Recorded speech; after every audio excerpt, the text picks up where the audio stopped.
Hi, welcome back. We're at 14 days now after planting our first seedlings.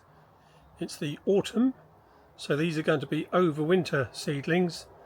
Possibly we might get radish before the winter, but for the other ones there's an expectation that we're planting them now for them to overwinter.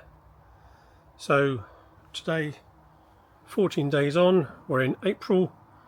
It's 18 degrees at the moment in here. Yesterday's peak was 33 and last night's minimum was 9.5. Max and min temperature recording, and then to just reset that ready for the next day, we just push the button there, hold. Now that's giving the current temperature. Then over the course of the day it will record the minimums achieved and the maximums. Okay, ideal to keep one of those in your polytunnel or greenhouse, as it helps you know whether or not your plants are going to succeed, wilt in the heat or freeze in the temperatures.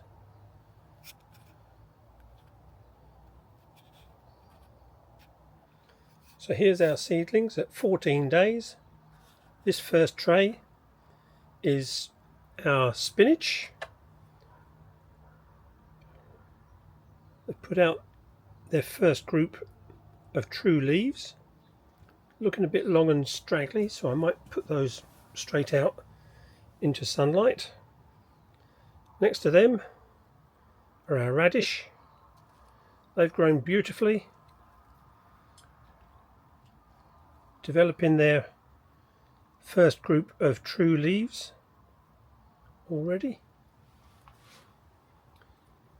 Here we have Wai Wai Tsai, which is a Chinese cabbage. Again, they've produced their first group of true leaves. Next to those are kohlrabi.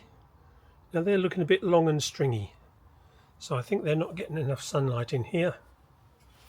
And the final group, if I can reach them, are my beetroot. And again, they're looking a bit long and straggly, so I might leave the lid off so they get more sunlight.